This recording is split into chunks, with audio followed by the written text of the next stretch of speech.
Hi everyone, welcome back to my channel.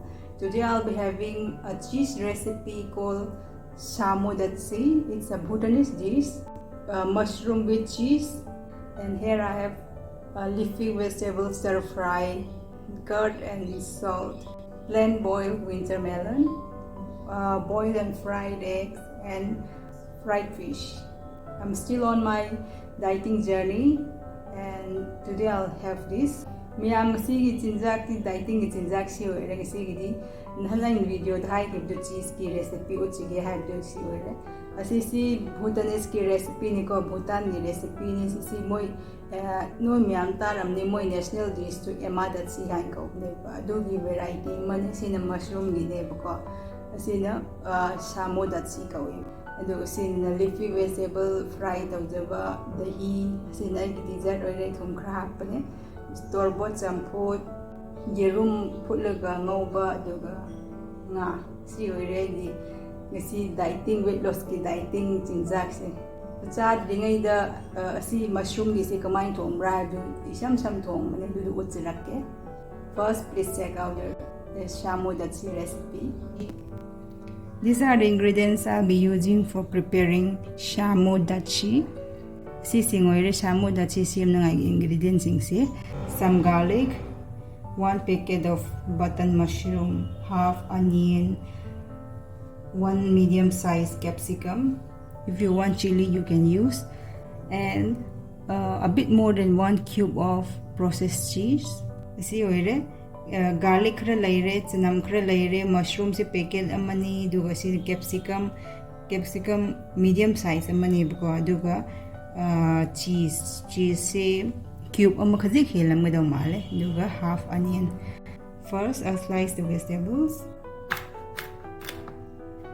I'm roughly chopping the garlic. See garlic se crush taw do sum roughly chop taw bne ko. I'll slice the cheese.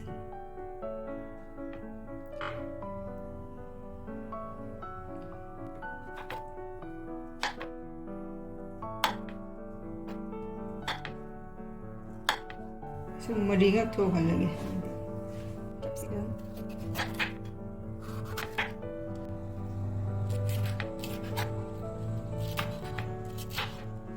Asi ai morok sa de boy capsicum hapne na tadi khra morok sa tak taw do morok sa tak taw chili ha pe yam saman su ngamroi do yam saba pam ni dum asab ha pe ai edum morok sa to khra bne na asi ore capsicum ore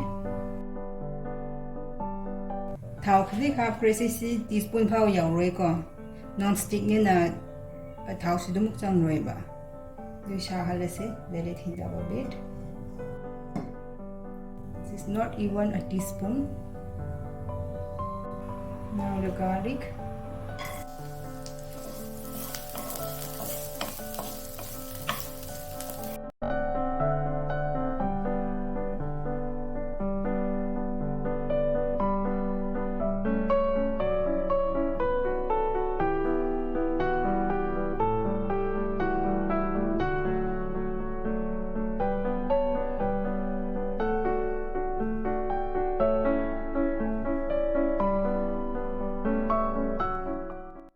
Sidi sing half cup ngak ni ko yam na hapte adu adjust taw bia nang yam pam bi happy ai adu bu yam di how roi ko cheese asi mushroom di.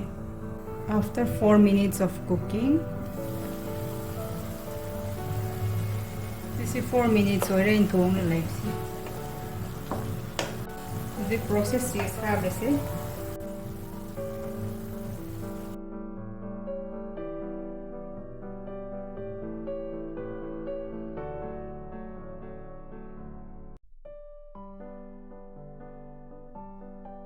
cheese melt tawre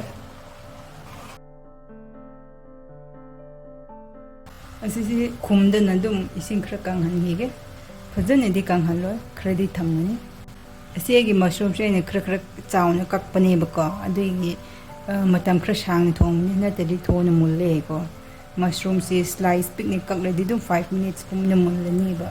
It's done. Switch off the flame. Mutha se ising khrik dum yaros no. It's done, ready to be served.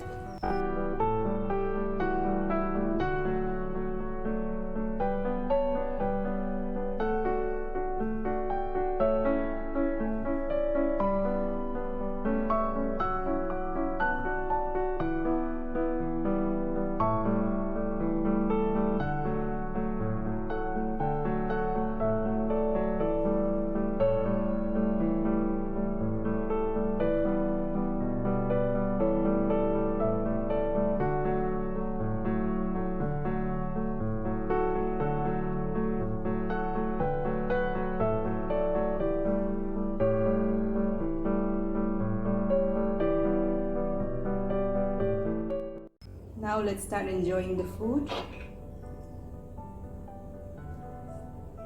Start with the Shamu datshi.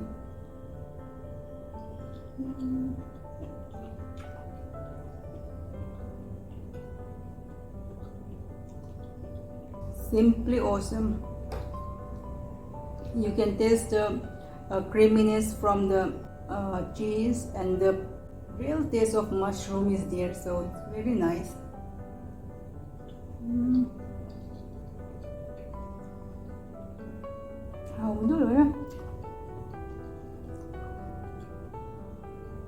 Mushroom the flavor do fazana laiba. Mushroom si yam pame do si style thom si yam hawe ba.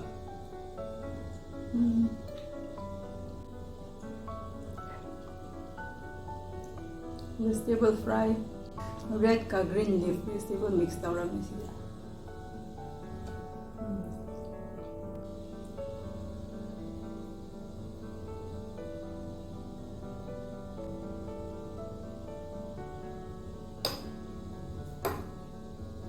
I just love this shamu datshi. It's so delicious.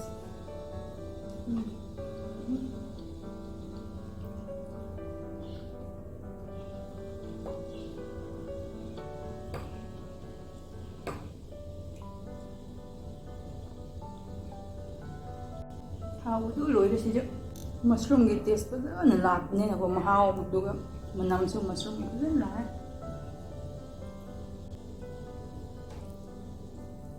Fungus fish.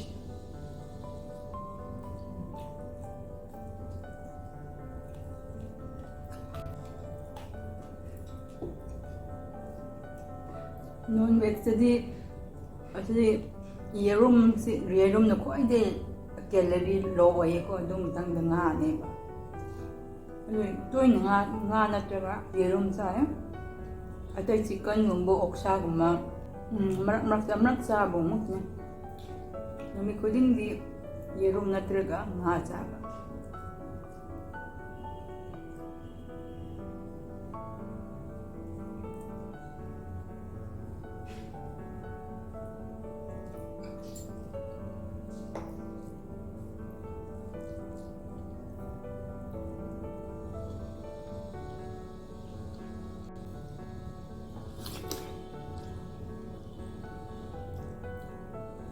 So mi torbo si upay lete hawte. Sa Manipur ki torbo to yam zaning. So mi dikriya kan ni supa hawte.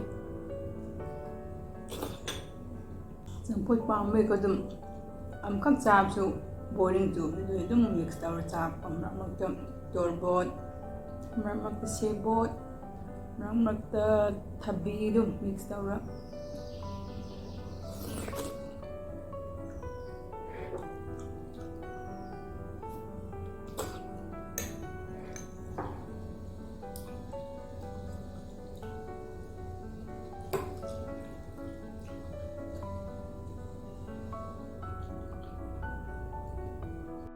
Asisin cheese yam hapte ba yu ma khaji hen ma tene adubu saw phazan haw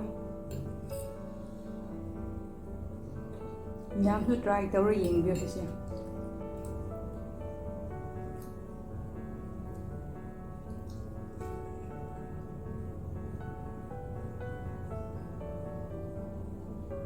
ai dieting se thama kazi khen mga oile ko thamaga numi khara guma oile sida 7 kg khara hen adum reduce tawre go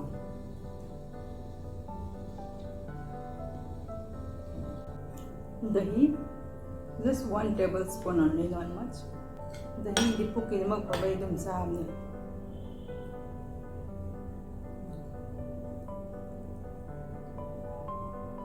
asum charaga weight reduce taw nate ko exercise dum khar khar taw ni ko jogging ma dum video ma yengra dum khar chen ma do tak tam chen ma do yu dum yeng ba dum thak taw ni natraga stretching ma taw ko office ka sing ni makti taw do chu ya dum si dieting follow taw dum weight to mathan dum ta ra ni office chat su wa ni na ko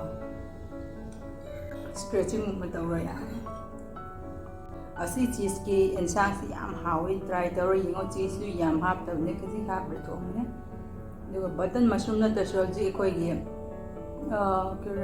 ꯆꯨꯔꯨꯒꯤ ꯃꯁꯔꯨꯝ ꯐꯪꯗ꯭ꯔꯥ ꯄꯦꯀꯦꯠꯅ ꯌꯣꯟꯕꯗꯣ ꯑꯣꯏꯁꯇꯔ ꯃꯁꯔꯨꯝꯗꯣ ꯑꯗꯨꯅꯁꯨ ꯁꯦꯝꯕ ꯌꯥꯏ ꯑꯦꯅꯤ ꯃꯁꯔꯨꯝ ꯁꯦꯝꯕ ꯌꯥꯏꯀꯣ ꯁꯦꯝꯕ ꯆꯥꯕ ꯌꯦꯡꯉꯣ ꯑꯁ ꯌꯥꯝ ꯍꯥꯎꯕꯅꯦ ꯁꯤ ꯑꯣꯏꯔꯦ ꯉꯁꯤꯒꯤꯁꯨ ꯍꯥꯎꯅ ꯗꯥꯏꯇꯤꯡ ꯇꯧꯔꯦ ꯆꯤꯁ ꯑꯦꯟꯁꯥꯡꯒ ꯉꯁꯤꯒꯤꯗꯤ ꯁꯤ ꯋꯥꯏꯗ ꯂꯣꯏꯁꯤꯟꯖꯔꯒꯦ ꯃꯊꯪꯒꯤ ꯚꯤꯗꯤꯑꯣꯗ ꯎꯅꯔꯁꯤ That's all for today. Thank you very much for watching.